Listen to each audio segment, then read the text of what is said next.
Hola, vamos a hacer hoy la cata Roman Numerals, que es una cata clásica. Habla de un convertidor de números arábigos a romanos, ya para empezar, y luego además es una de las catas más conocidas y probablemente más hechas del mundo. Lo que tenemos aquí ahora mismo es un principio de la cata en el que hemos puesto un test, Roman Numerals test, en el cual definimos que vamos a usar un convertidor, la clase Roman Numerals Converter, y vamos a invocar el método toRoman para hacer la transformación y esperamos un valor. Estamos haciéndola en C# y estamos usando este tipo de test, el theory, en el cual nos podemos definir valores que pasamos al test para que se ejecute con distintos valores la misma estructura de test, que es básicamente en esta cata es siempre el mismo test, solo que con distintos valores. Bueno, pues ya he ejecutado la cata, ya nos dice pues el primer error del test, la razón de no pasar, que es que no tenemos cata Roman Numerals. Bueno, no tenemos convertidor, así que lo vamos a añadir, que es una clase Roman Numerals Converter. Una vez que hemos ejecutado el test, hemos visto por qué falla y hemos hecho algo para intentar que no falle, vamos a pasar al siguiente. Vamos a ejecutarlo de nuevo y ver qué nos dice ahora. Lo que nos dice ahora es que no contiene una definición del método toRoman. Por tanto, tenemos que también crear el método toRoman.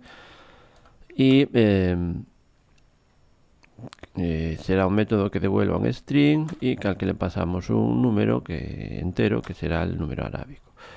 Y aquí pues tira una excepción. Esto está bien, es decir, que tire una excepción es ideal. En general es una buena idea, porque nos está diciendo exactamente lo que pasa. Este método no está implementado. Pero una buena forma de empezar también es haciendo que retorne un null. Es decir, si nuestro lenguaje, nuestro entorno no nos automatiza este proceso de tirar, pues esto no está implementado, pues una cosa que podemos hacer es retornar específicamente null. ¿Por qué retornar null? Porque este método retorna algo, es un método query, y por tanto pues algo debería retornar, aunque aún no sepamos lo que debe retornar. Esto ya nos dice el error exacto que queríamos ver, es decir, que esperaba un valor y estamos devolviendo otra cosa, en este caso nada, el valor null. Así que, por tanto, lo que hacemos es, en principio, para hacer pasar el test lo más rápido posible, no nos preocupamos de algoritmos ni nada, sino que simplemente retornamos el valor que espera el test, que en este caso es el símbolo del 1 para los números romanos. Ejecutamos ahora y vemos que el test pasa. Veis que aquí han desaparecido todos los tests y esto es porque he marcado aquí el IDE para que solo me muestre los tests que fallan. Ya tendríamos nuestro primer paso completado, así que vamos a ver cómo seguimos a partir de aquí. Para seguir con el ejercicio tenemos que decidir cuál será el segundo test, que en principio va a ser un test como este, es decir, vamos a probar el número 2 y vamos a ejecutar esperar que devuelva los dos palitos, como se decía antes, los dos símbolos de la i para contar 2. Vale, esta es una manera perfectamente legítima de seguir, es decir, hemos fallado, es decir, hemos pasado el primer test y ahora nos toca introducir otro test que falle. Sin embargo, sí que es verdad que podríamos haber planteado si queríamos intervenir de alguna manera en el refactorizando cosas que hayamos visto. Pues desde mover la clase Roman Numerals Converter a otro lugar, a su lugar adecuado, o a decidir a lo mejor, por ejemplo, que en vez de una constante aquí lo que queremos es una variable, es decir, en vez de retornar el valor constante, introducir una variable para ir acumulando los valores ahí. Esto ya va a depender mucho de lo que sepamos del test, por tanto, o del problema. Por tanto, pues queda un poquito a gusto de cada quien. Pero bueno, hemos introducido un segundo test y lo vamos a ejecutar a ver qué pasa. Este segundo test nos dice que espera que la respuesta sea 2 palitos y que lo que se encuentra es que devolvemos solo 1, obviamente, porque es lo que tenemos. La forma más rápida de hacer pasar este test de vuelta es hacer un if para tratar el caso particular. Vamos a ver que sería hacer algo como esto. Y que también es una manera muy legítima de resolver el segundo test. Vale, pues como todavía no sé muy bien cómo va a funcionar esto, pues lo hago de esta forma, que es perfectamente válida, ¿no? Hasta ahora, Roman Numerals Converter, es cierto que no hace una conversión real de números romanos, pero puede manejar al menos los dos primeros. Y está bien así. ¿Podríamos refactorizar de alguna forma? Entonces, podemos pensar en varios refactors o en cómo refactorizar este código. También podríamos pensar en refactorizar el test, aunque en este caso pues no hay mucho que hacerle. Pero o sea que vamos a centrarnos en el código. Una cosa que tenemos dos retornos. Y podríamos pensar, bueno, si yo no me queda más remedio que, por así decir, devolver todos los valores, a lo mejor,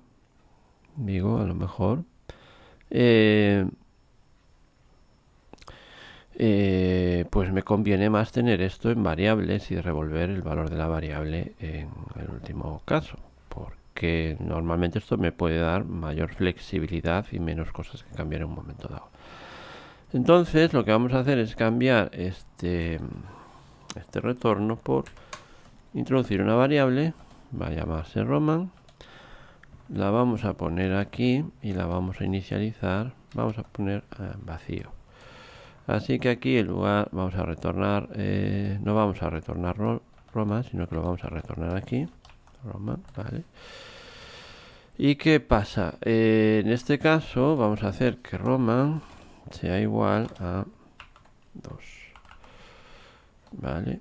Ahora bien, si ejecutamos este refactor vemos que falla. Claro, falla. Ahora esto tarda en cargar, no sé por qué. Porque el caso del 1 lo hemos vuelto a...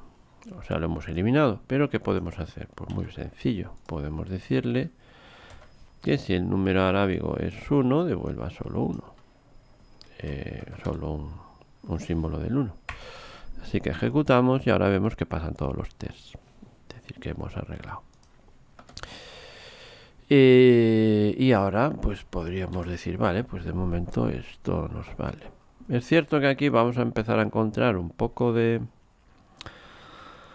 una cierta regularidad, pero solo tenemos dos casos, por tanto vamos a intentar tener más casos para descubrir si realmente hay regularidades que podamos generalizar. Bueno, yo pienso que ahora nos tocaría introducir un nuevo test para intentar confirmar algo que estamos viendo o que aparentemente tenemos ahí, que es una cierta estructura. Y esta estructura nos dice, vale, aquí espero un 3, no devuelves nada, así que vamos a añadir la misma acción condicional para tratar el caso y devolver 3 y hacer pasar los tests. Como digo, esta es la manera más rápida normalmente de hacer pasar un test. Entonces, una vez que la tenemos establecida, ya nos establece el comportamiento, al menos para los ejemplos del test, que serían estos 3, y por tanto podríamos refactorizar con seguridad. ¿Por qué 3? En este caso, 3 duplicaciones de la estructura de código. Bueno, porque probablemente nos generen algún tipo de, por así decir, bueno, no me sale la palabra, de patrón que podamos extraer. Y con 3 ejemplares ya, pues normalmente son 3 puntos que nos permiten definir, bueno, pues esto va a tener cierta estructura o no. Lo que podemos ver es que al menos hasta ahora todo es una acumulación del valor del 1. ¿Veis? 1, 2 y 3. Y podríamos decir, bueno, si el número arábigo es mayor o igual que 1, realmente lo que hago es acumular una variable. Entonces vamos a verlo, o sea, acumular palitos en la variable. Si lo hacemos así, fijaos que si hacemos esto, aquí no cambia porque siempre partimos de 0. Pero ahora imaginaos que hacemos esto, que en lugar de más 1, es decir, si el número es mayor que 1, el arábigo, lo que hacemos es añadirle un palito. Y además, ¿qué pasa si hacemos esto? Pues pasa que el primero pasa, el segundo adquiere un palillo más y el tercero adquiere un palillo más del necesario, porque básicamente lo que hacemos aquí es añadirle 1. Claro, en el caso del 2, ahora decimos ya, como todos los que vengan por aquí con el, por ejemplo el 2 va a entrar aquí, va a añadir un palito, por lo tanto aquí realmente solo necesitaría añadir uno más. Y si fuera el 3, va a añadir un palito y aquí solo necesitaría 2. Así que hago así. Y ahora pasan todos los test. Claro, ¿qué pasa? Si hiciera esto, por ejemplo, me va a pasar algo parecido. Me va a fallar, me va a pasar el primer test, el segundo test, pero el tercero no, porque va a añadir un palito extra. Así que este quedaría así. Y esto pasa. ¿Y esto por qué pasa? Pues pasa básicamente porque una vez que el número sea mayor que 1, se trata de añadir palitos. Si es un 2 o mayor, añadimos un palito, y si es un 3, pues añadiremos otro. Y esto en realidad se puede simplificar convirtiendo esto en un while. Pero ¿cuál es el problema del while? Que si no cambio el número arábigo que entra, es decir, no le descuento la parte que ya llevo transformada, lo que va a hacer es acumularme valores. Vamos a verlo cómo. Es decir, yo voy a hacer esto mientras el número sea mayor, igual que 1. Esto va a llevarme a un bucle infinito. Por tanto, lo que tengo que hacer es restarle 1 al valor. A la vez, esto va a hacer que esto nunca ocurra. Porque simplemente porque esto va a estar aquí hasta que Arabic sea de 0. Y entonces esto ya nunca va a entrar. Así que este código se puede ir. Así que ahora ejecuto. Y como podéis ver, los tests pasan porque esta while, que es más general que el if, más genérico, me permite generalizar esa regularidad que había visto a base de introducir, digamos, el concepto de acumular este símbolo ahí. Y esto nos lleva al siguiente test. Vamos a introducir el siguiente test. Hasta ahora hemos conseguido transformar los 3 primeros números. Vamos con el siguiente, el número 4. El número 4 nos introduce un tema interesante, porque introduce un símbolo nuevo que ni siquiera conocemos, que es este, la V, que representa el 5, y representa una regla que no teníamos hasta ahora, que es que el número a la izquierda, el I, de alguna manera resta al 5, o dice, bueno, no, es 1 menos que 5. Esto es más o menos lo que quiere decir este número. Vale, muy bien. El tema es el siguiente, que ahora si ejecutamos los tests, vamos a ver que el 4 va a fallar porque lo que hace es lo que se espera. Es decir, bueno, él entiende que añadir números es lo que hay que hacer, añadir símbolos del 1, pero este llega con un símbolo especial. Entonces podríamos decir, bueno, si el número es 4, que es nuestro caso, vamos a empezar devolviendo el 4. Bueno, esta sería la forma más rápida, ¿no? El tratamiento del caso especial. Pero claro, nosotros no queremos esto, porque ya tenemos la idea de una variable Roman a la que le vamos a añadir un número 4. Claro, podríamos pensar ya, bueno, en realidad en números romanos, cada, digamos, nuevo símbolo o grupo de símbolos se añade a lo que exista. Por tanto, el asignar el número 4, pues así directamente, no tiene mucho sentido porque en el futuro lo que vamos a encontrarnos es que, por ejemplo, para el número 14 hay que añadir lo que sea que pase con el número 4, hay que añadirlo, ¿no? A lo que haya. Es decir, habrá un 10 y habrá que añadirlo al 4. Entonces, este conocimiento lo podemos aplicar ahora, lo podemos aplicar más tarde cuando hagamos un test que implique el número 4. ¿Vale? Esto da un poquito también igual. En todo caso, lo que tenemos que hacer es ir tirando test para ver si estamos haciéndolo bien. ¿Qué ha pasado en este caso? Mirad que he aplicado el número 4, pero se han ido acumulando otra vez. ¿Por qué? Porque este número no lo he descontado, es decir, he añadido el símbolo del 4, pero no he descontado la cantidad, el número 4.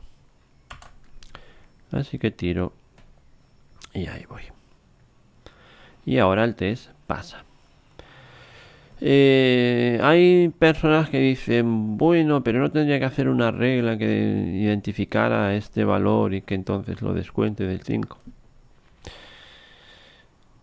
Personalmente pienso que es mucho más complejo intentar hacer eso que además que considerar el 4 como un símbolo aunque sea compuesto, ¿vale? Esto también forma parte un poco, una, del conocimiento que podamos tener, pero también de la idea de que, bueno, de que a lo mejor es más simple tratar esto así y luego ya veremos si necesitamos tratarlo de otra forma.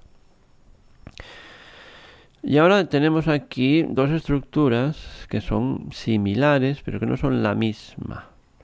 Es decir, es una condicional y ambos son condicionales. Pero mientras que esta es un while más genérica, esta es un if que es más específica. Más específica porque esto chequea por un valor concreto y esto solo se va a ejecutar para ese valor concreto. Y está bien, mientras que esto se va a ejecutar para otros valores. Podríamos plantearnos hacer algo así. Y vamos a ver. Es decir, podemos intentar igualar estas estructuras de alguna manera.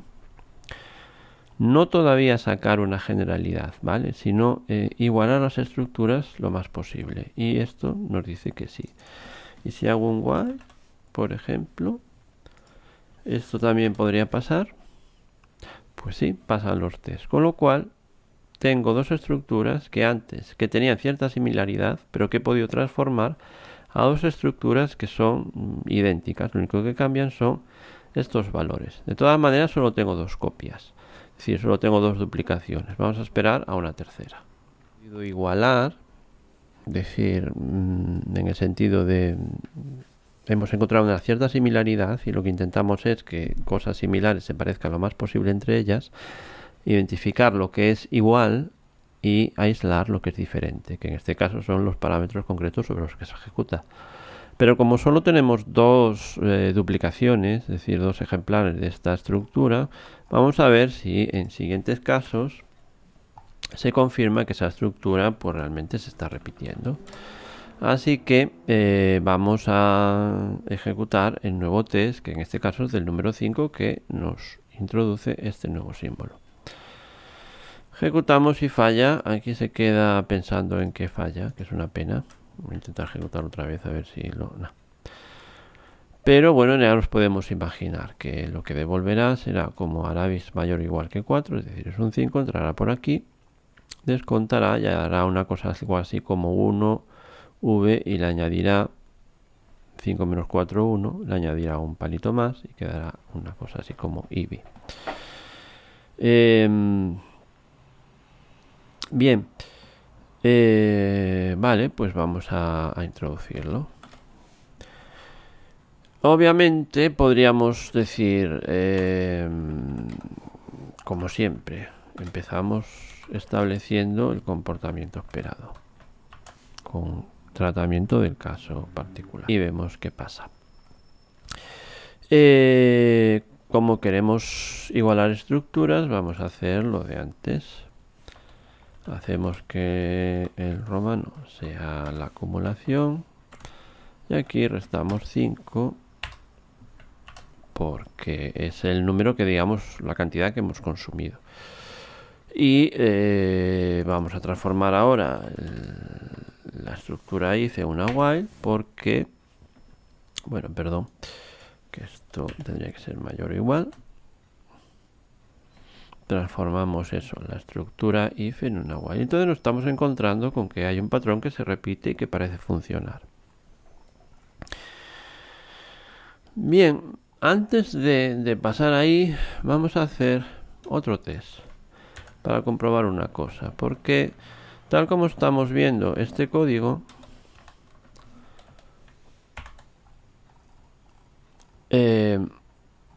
si por ejemplo el número arábigo 6 entrará por aquí, añadirá la v, restará 5 y luego nos quedará el 1. El 1 no entrará aquí, pero entrará aquí, añadirá un palito, con lo cual devolverá 6. Así que en principio lo que preveo es que este nuevo test vaya a pasar. Y pasa. Y si lo hago con el 7, también, y esto ya es un poco simplemente por demostrar claramente que estos test pasan, pues también lo hace. Entonces, esto nos demuestra varias cosas. Una, que la idea que teníamos es correcta y ahora la idea de que estas estructuras que se repiten son idénticas y que podemos tratar de generalizarlas. Y para generalizarlas veremos ahora cómo hacerlo a través de una estructura de datos que es un mapa. Bueno, pues con los test y casos que tenemos hemos llegado a un modelo que parece que se va a repetir siempre. Es decir, aquí tenemos el caso de que cada vez que tenemos un determinado, vamos a decir, punto de inflexión del número, es decir, si el número en este caso es mayor o igual que 5, bueno, pues aplicamos el símbolo y descontamos en este caso la cantidad de 5 y luego seguimos dejando que siga. La cuestión es que esto nos está mostrando de alguna manera un patrón. El patrón es que procesamos un número arábigo mientras y vamos probándolo contra ciertos puntos en los que se introduce un símbolo nuevo y vamos y descontamos ese valor específico que usamos como punto, como checkpoint, por así decir. Así que podríamos hacer un refactor ya basándonos en esta idea. Si queremos estar seguras de que, bueno, de que ese patrón tiene sentido, lo que podemos hacer es introducir un nuevo test que introduzca un símbolo nuevo, como puede ser el 9, ejecutarlo y ver dónde nos falla. En este caso nos falla aquí, voy a marcar esto otra vez que lo he desmarcado y vemos eso que el 9 hace 5 más 4, que curiosamente es una solución estrictamente funciona, pero bueno, el 5 es uno de esos elementos que no se puede repetir. Pero lo que nos permite a nosotros es probar a ver si esta estructura que hemos propuesto, que sería, ¿vale? En caso de que tengamos un punto de inflexión, un punto de cambio de símbolo, vamos a ver si funciona. Y como podemos ver, metemos la misma estructura ya sin ir por pasos pequeños ni nada. Vemos que funciona y podríamos asumir, creo yo, que va a funcionar con cualquier símbolo. Y esto nos permitiría refactorizar a una forma más general e incluso diría más económica, que sería introducir un mapa. ¿Qué quiero decir con introducir un mapa? Quiere decir que en lugar de probar, o sea, ir, digamos, probando los distintos números en cada vez, podemos ver una manera más general, que es decir, recorramos los números 9, 5, 4, 1, hagamos este check en cada vez, decir, tengamos una especie de colección donde nos diga el símbolo, el número que transforma y el símbolo en que se transforma. Y esto lo podemos hacer aquí en C#, pues usando un diccionario que va a tener el número entero y el string, y que yo le voy a llamar symbols, y que va a ser un nuevo diccionario. Vamos a aceptar esto, que me va bien, de int string, y en el cual vamos a introducir los distintos números.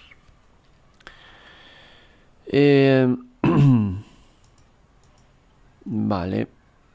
Lo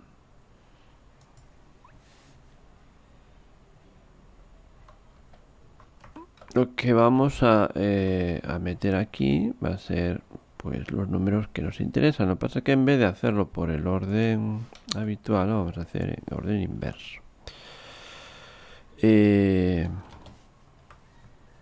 ¿Por qué? Porque es un poco lo que tenemos aquí, ¿no? Oh, perdón, que esto aquí es diferente.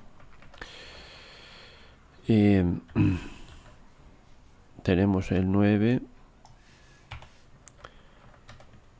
Lo tenemos que meter así en este orden. El 5, 4 y 1, que son los símbolos que hemos introducido. Y la forma más sencilla de hacer esto es aplicando un for each, yo creo. Que es justamente este que nos invita. Así que vamos a coger uno de estos valores. Y básicamente lo que hacemos es tenemos la symbol key,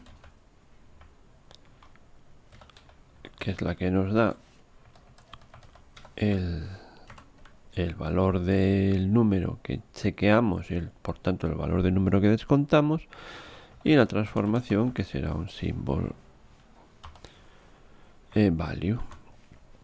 Y ahora este resto de código en principio lo vamos a poder borrar. Si no tenemos seguridad, porque no estamos muy seguras de que esto vaya a funcionar, podemos comentarlo simplemente y tirar de nuevo los tests. Y los tests pasan, así que ya tenemos la confirmación de que nuestra propuesta de código es la correcta. Y es un poco como hemos visto antes. Probemos la hipótesis de que todo esto sigue funcionando. Si introducimos el 10, por ejemplo, deberíamos poder ya trabajar así.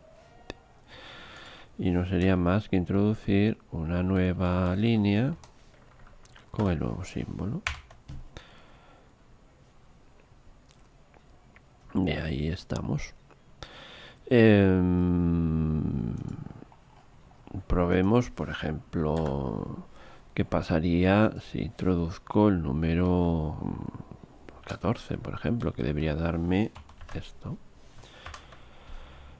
Y probamos y así. Y de hecho, pienso que podríamos probar casi cualquier número. Vamos a probar, por ejemplo, con el 27, que es un número, bueno, usa todos los símbolos que hemos usado hasta ahora, y ahí está.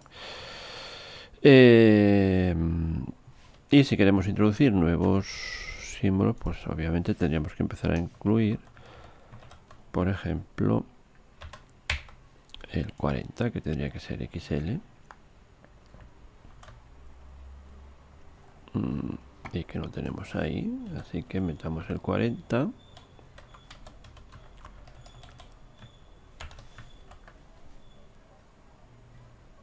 Y como podéis ver, imaginar, pues para introducir cualquier otro símbolo que no exista anteriormente, sería introducir un test con ese símbolo y añadir una entrada al diccionario con el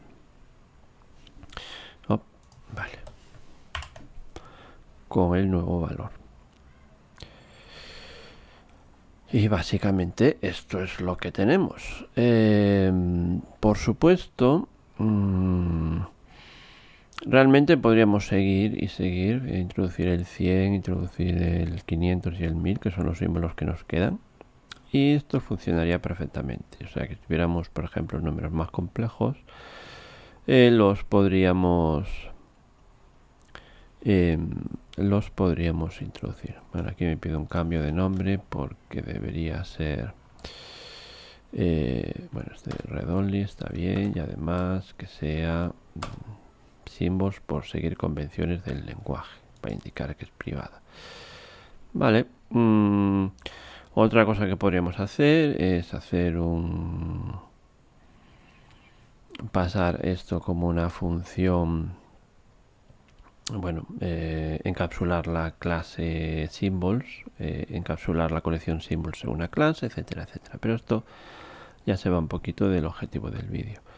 Lo que debería quedar claro es que las diversas fases de refactor, que es un poco el objetivo de esta cata, nos van llevando al punto de que vamos a descubrir regularidades bajo ciertas condiciones. A medida que introducimos ejemplos, estas regularidades van abarcando ya, digamos, estructuras más, por así decir, un poco más complejas, pero que al final nos piden refactorizar a soluciones más genéricas. Y a medida que los test, además, si os fijáis, los test primeros son como muy buenos, vamos a ir 1, 2, 3, 4, 5, 6, pero llega un momento en que los test ya son muy específicos, van tirando a casos específicos que yo necesito chequear. Es decir, yo no necesito probar el 45 o el 41 o el 47 porque va a salir, como fue el caso este, el 14 o el 27. Pero sí necesitaré introducir test de aquellos casos nuevos que ahora mismo no trato y que a lo mejor son casos muy particulares o no, depende. En este caso pues todos son casos generales, pero son casos que no están tratados. Y eso, a medida que el test se hace como más específico, el código se hace en realidad más genérico. Y además, como puedes ver, pues en realidad mucho más fácil incluso de mantener con el tiempo, porque llegamos a una solución que es mucho más flexible y menos dañina que podría ser tener que cambiar este bucle de alguna manera. Es como muy genérico. Vale.